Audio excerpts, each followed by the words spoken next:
Hey guys, PandaForce coming to you with another rant. As I said in my last video, I wanted to rant about microtransactions, so it's kind of an extension of my last video, but it's a separate topic as well because there's so much I need to say about it. And I'm just going to jump right into it. There is so much negative attitude toward microtransactions in RuneScape, and I understand why it's there, but at the same time, I don't think it's really that justified.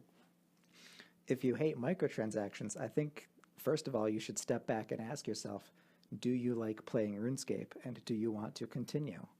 Because if the answer to that is yes, then you should support microtransactions because without them, there just would not be enough funding for the game as far as the way the game is going right now in terms of multiple updates per month and the quality and size of the updates. Like back in the day when RuneScape was, I shouldn't say a smaller game, but when it wasn't as graphically intense of a game. I'm not saying RuneScape is graphically intense now, but of course the graphics have gotten a lot better since like 2006 and stuff like that when RuneScape was only $5 a month. And now I believe RuneScape is 7, maybe even $8 a month, and it's going to go up again in March, and the cost of bonds is also going up. That's obviously because RuneScape is a company. It's like I think there are so many people that don't really sit back and realize that RuneScape is a company. Well, Jagex is a company that runs RuneScape, meaning they have employees. It's a job for people. They need to get paid. RuneScape can't just be cheap and free, especially considering the size of their staff, the fact that their staff is growing, and the fact that people want these consistent updates. They want, and not even just consistent updates, but they want the servers to be better, so they're not always lagging out and disconnecting. Everyone's always asking for all these things, but they're not willing for the methods of payment for these things. Now, I have never spent my own personal money on spins or on rune coins, anything like that. I've only paid for membership through actual money. And as of last year, I started paying for all of my membership through bonds. I absolutely love it. And the reason that bonds work so great is because it opens up membership for people who normally wouldn't be able to pay for membership. Like right now, I'm a poor college student. I don't have a job. Without bonds, I probably wouldn't be a RuneScape member right now. I don't really know if I'd even still be playing the game, considering how limited free-to-play is. Of course, free-to-play is limited for a reason, to encourage people to be a member and to pay and support the game. But anyway, like, RuneScape needs these methods of microtransactions to help pay for the game, because if they weren't there, the game just wouldn't have enough funding.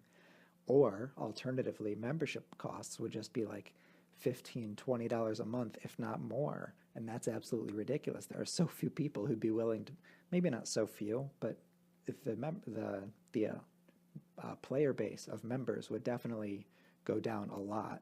And that's another thing people don't really think about, is that like they look at the negatives of a side, but they don't look at the logic behind why that's there, and they don't look even more, they don't look at the negatives of the other side.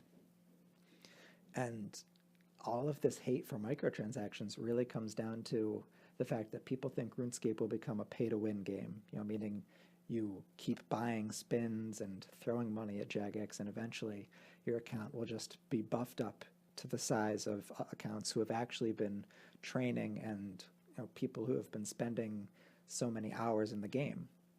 And like, although I understand that perspective, I really don't think that that's true, especially the way it's going right now. Definitely when the Squeal of Fortune was implemented into the game a long time ago, the rewards were pretty overpowered. I'm not going to downplay that. Like, I'm pretty sure Fishy had so much money that, of course, he real traded. Fishy was an ex-gambling host, for anyone who doesn't know. He was a very big host. But he spent a lot of money on spins, and he got a max cape. I don't know how great his account was before that. Like, he didn't train an account up from like level 1 everything, other than hit points, of course, to max through spins. But I know that he definitely did buy a lot of spins, and they did benefit his account a lot. But if you look at the way spins work now, is that you don't really get lamps all that much. you get mostly some like junk treasure hunter type items that'll help you out a little bit, things like the combat training dummies. And you get some item loot which you could sell for maybe 50K or something max. And you mostly get bonus experience.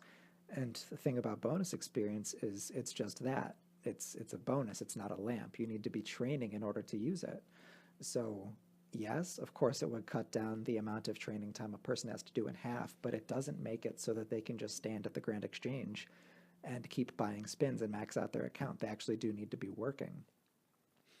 And frankly, I think if a person is willing to contribute so much money to Jagex through however many spins they want to buy, then they should definitely get some sort of like benefit to their account. Like if you think about when we pay for membership, we get the benefits of membership. We put money toward Jagex and support the company, and in return, we get to play the game to a greater level. We have access to so many more things, and most of those things are better experience training methods, a whole bunch more skills, and better money-making methods. Now, if you think about throwing money at Jagex for something like spins, yeah, you should get a little bit of extra experience and stuff like that. Like, I mean, I guess you could donate to Jagex, but that doesn't really make any sense. And they've really just toned back a lot of well, it's not even called Skill of Fortune, it's called the Treasure Hunter now. But the rewards aren't as overpowered as they used to be, and everyone kind of makes it out to be like they're this like account breaking thing where if you put too much money into it, then it's just like it doesn't really undermine what other people have accomplished. And like if you really think that someone who can buy a bunch of spins, well, keys, I should correct myself, I'm sorry. If someone who buys a bunch of keys can get so much bonus experience and then pass you, then first of all, you're not really trying very hard. Because if you're able to get past just by someone getting a little bonus experience, then you're probably not training very efficiently yourself. It's kind of a segue into my next rant, which is going to be about XP wasting. So a little spoiler for you guys. But honestly, like, if you are actively working on your account, someone who buys spins isn't just going to pass you keys. Yes, of course, it makes all of those achievements a little bit easier, but it's not like a game-breaking thing as everyone makes it out to be. And now if we look at Solomon's General Store, which is almost exclusively cosmetic things, I think that's an awesome thing for the game. There's people mixing and matching Solomon's outfits and creating some really cool looks, and none of it benefits them in game. They're only getting cosmetics out of it, which is a great way to go about the game. Like if you look at League of Legends, I don't know how many people looking at this channel also know about or play League of Legends, but all of the money that Riot Games makes through League of Legends is through selling skins for champions. And it's like the same concept, is that Jagex will make money selling rune coins for cosmetic things in Runescape. And I know there are some things in the Solomon's General Store which can benefit you in the game. Like, for example, there's the legendary familiars, which can give you like, they'll send one thing to the bank every 10 minutes. That's just one example. I'm sure there are a couple other things that can help you a little bit, but again, it's really it's nothing game breaking by any means. I've spent money through bonds on rune coins. I've bought several cosmetic things. Like I have a banner, I have a legendary pet, I have a few of the retro armor sets because I think those are a fantastic addition. I really enjoy them. But Solomon's General Store, spending money on that definitely isn't any sort of game-breaking thing. I think most of the hate toward microtransactions is directed strictly at buying bonds and buying treasure hunter keys. I've already talked pretty much all I want to say about treasure hunter keys. I can't really think of anything else to say about that. And now I want to talk about if someone was to buy bonds, right? So they give money to Jagex and they get bonds on their account, which they can then convert and sell for cash in game, for RSGP. Now, first of all, if someone's going to buy bonds, with the intention of selling them, they need to have the conversion cost to convert and sell them, meaning someone can't make a brand new account and then sell a bond without having at least like 600 or 700K already on that account. So you already need to have been doing something on your account and playing the game to some degree in order to get that little head start. And I'm going to try and I'm going to throw some statistics out, not really statistics, calculations about bonds and how much they could benefit you and how much it would cost. And I'm going to exaggerate them such that bonds are benefiting you more than they are, just to kind of, because I don't want to round it in the other way and then to be corrected that I'm wrong. So I'm going to round it so that it's more overpowered than it is, to show just how much it really doesn't do that much. And if it does, how much you have to put into it. So let's assume that you want to put 500 mil on your account, right? And 500 mil is a decent chunk of change. Like it's nothing to really scoff at, but it's not like so much that it's an incredible, disgusting amount that no one would ever buy. I don't think anyone would really buy 500 mil either, but I'm just kind of using a high number because you'll see people look at rich accounts, someone who has like a party hat or something, and they'll say, oh, it doesn't matter. You bought all your money. You bought bonds. And so I'm scaling it down to 500 mil. All party hats are well over 1.2 bill, just to show how much money you would really, really have to spend to get that on your account. So 500 mil is our figure. And let's say bonds are worth 8 mil each. And that's pretty expensive for bonds. Sometimes they're down to 6, sometimes they're around like 7.5. I'm rounding them all the way up to 8. And I'm going to say that as far as real money they cost, I'm going to say it costs 5 United States dollars. I'm using US currency. I'm pretty sure they're still $5. I know they're going up to 6, maybe even 7 in March. I could be wrong, but they started off as 5. I don't know if they were changed to 6 before. If they weren't, then they're going to 6 in March. If they have been, then they're going to 7 in March, but I'm like 90% certain they're going to 6. Anyway, so 500 mil at 8 mil per bond, $5 to buy the bond. That would cost over $300. I think the figure I calculated was like $320, somewhere around there, to get 500 mil on your account. Now let's look at a general idea of the basic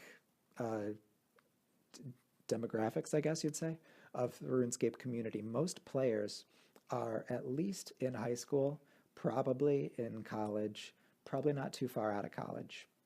I know there are many people that play RuneScape that are, have families and everything, and there are kids, little kids playing RuneScape. By little kids, I don't mean little, I mean like 13, 14-year-olds. But if someone is going to throw $320 at Jagex, which is a lot of money, that is years of membership, like years. Like I'm going to try and do some math in my head right now about how many years that would be. We'll say a year of membership is like $70. So that's almost 5 years of membership. You should get something good on your account for giving them that much money. But like 5 years of membership, in 5 years, you can make well over 500 mil easily. There are people who can make 500 mil after starting their account 6 months ago. It's just like, and $320 is a significant amount of money. Now that's like more than someone's going to get for their Christmas money or something like that. That's a lot. You don't see kids just throwing around $320. 500, and that would only get you 500 mil. And I'm not saying 500 mil is like a small amount of money. I've already said it's a decent chunk, but it's not like everyone overestimates how much you can get from buying bonds. They see someone with a lot of money and they figure, oh, they must have bought it. They can't be better than me, and having not cheated. It's just one of those things that really bugs me, and that's why I needed to make this rant again. It's not feasible that someone would spend that much money to get so much. It would cost a ridiculous amount of money, and because of that, I don't think it's game breaking. I think the only real situations you would buy a bond are because you need that little boost. You know, say you're starting out the game, right? You've gotten membership, you've been playing for a couple months, you're starting to get your stats up, you struggle making money a little bit, you need that little bit of starter cash. Say you want to buy bandos to start slaying and stuff like that. So you buy a bond, one bond will buy you full bandos because God Wars Dungeon Armor is ridiculously cheap now. After that, you know, there really isn't a need to keep buying bonds. You know, you're not going to throw, what would it be, like $50 or something at Jagex to get Drygors. Probably wouldn't be $50, maybe 45 or something. I should have done the math beforehand, I'm sorry. But again, you know, people aren't going to do that because it's really only useful for getting that little head start in the beginning. After that, it just scales up to cost so much for not too much reward. I honestly think it's pretty well balanced, and bonds being in the game just introduces an opportunity for so many people who normally couldn't have membership to have it again. And effectively, when you're using bonds to buy membership, you're letting someone else pay your membership fee for you. Not only that, but Jagex gets more money out of it. Right now, I think membership is around $7, maybe $8 a month. Whereas if a bond is $5 and it takes 2 bonds to pay for a full month of membership, that's $10. Jagex makes more money through bonds than they do through membership in that comparison. I'm not saying that, you know, like comparatively more people spend money on bonds than they do on membership. I have no idea about the statistics about that. But it's, if you look back at like 2012, maybe 2011, maybe even 2013, when there was a lot of botting going on in the game, people would buy, what are they called? The membership cards that you could pick up at like at Walmart and stuff. People would sell the pins for those through email or Skype or through third-party forums and stuff, and they'd sell them for RuneScape cash. Except now through this way, Jagex is able to cut out the middleman. You know, they don't have to give a profit to Walmart and to any other companies that are selling them, and they actually make the money because, you know, people were already trying to buy membership on accounts through RuneScape Cash before. This way, Jagex is actually making money from it, and it helps them support the company that we all maybe not love, but the company that puts out the game that we love. And really, that's what's important, is that we're still able to keep playing RuneScape. Bonds are coming to old school RuneScape. There was a whole stream about it, if you didn't catch it. I believe, I don't remember his name. I think it was Mud Ronan, but I'm probably wrong, so I'm sorry.